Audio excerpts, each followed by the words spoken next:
In this lesson, we're going to be aligning two objects. The Align tool in Revit is, I gotta say, awesome. Anytime we have done something less accurate, the good old Align tool is there to the rescue. What we are going to be doing in this lesson is to add windows to our radial array. The problem is, it's hard to place a window along an arc and have it line up. We're going to align it up. Open the file you've been working on, or open the file called Chapter 5 and follow along. What we want to do is zoom in to the radial portion here, where we have our lines that are already arrayed in. What we're going to do is we're going to add a window. So if you go to the Architecture tab, click the Window button. In the Type Selector drop-down, select 16" by 72". Let's hover over this wall.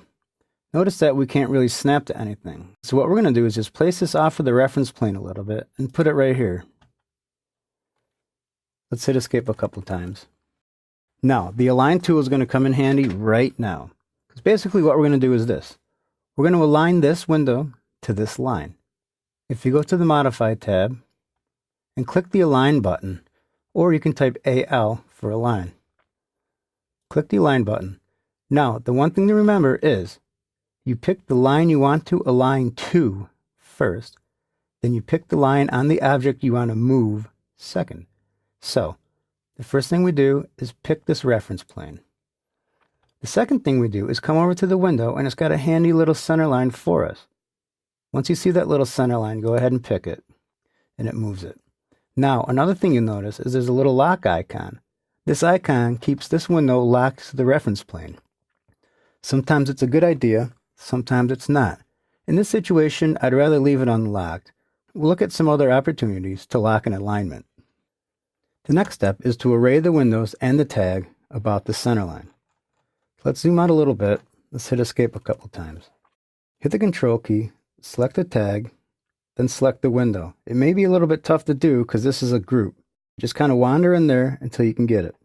Once you see it highlight, select it. What we want to do is use the Radial Array command. We know how to do that, right? On the Modify tab, click the Array button. Let's make sure Radial Array is current. Let's uncheck Group and Associate. For the number, let's go 4. And again, let's move it to the last. And let's click Place for center of rotation and place it right here. What we want to do now is pick a point along this reference plane and swing it around the 90 degrees and click a point along this reference plane.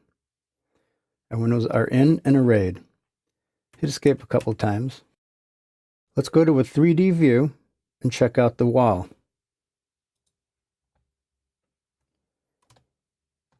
Notice we have our windows in here. And again, notice they're too low. Let's change the sill height to 3'6". Remember how I picked those? I held down the Control key. For the sill height, 3'6". Hit Apply. Now that's looking pretty good. Next thing I want to do is go down to level 1. Let's zoom over to the east entry area where there's a radial wall here. Hit Escape a couple times. On the Architecture tab, click the Door button. Let's click the Type Selector drop-down, and let's find a door. Let's go with Double Flush 72 by 84.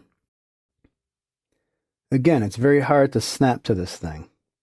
What we want to do is have the door swing into the corridor, but we want to pick a point, I don't know, anywhere along this. Hit Escape a couple times. Let's go to Modify. Either click Align or type AL. Let's select the horizontal reference plane. Let's select the center line on the door. This time, let's click the padlock and lock it. If the center line moves, we want the door to move with it. It really shouldn't, but we're prepared for it if it does. Hit Escape a couple times. One other thing I'd like to do is align and lock the other door. So let's zoom out and let's scroll all the way down to the other end of the corridor. Notice that this door is already aligned, but it's not locked. You can still lock an existing alignment. Type AL. Click the horizontal reference plane. Now click the center line of the door. Now click the padlock button. Now that door will move if this line moves. Or if this door moves, the other door on the other end of the corridor will move. While still in level 1, type ZA to zoom all. Save your model. You gotta love the Align tool. With the tools under our belts, we were able to add a window in a casual manner, align it to a good reference, then array the windows to form a cool little bay. We were also able to align and lock a couple doors to a reference plane.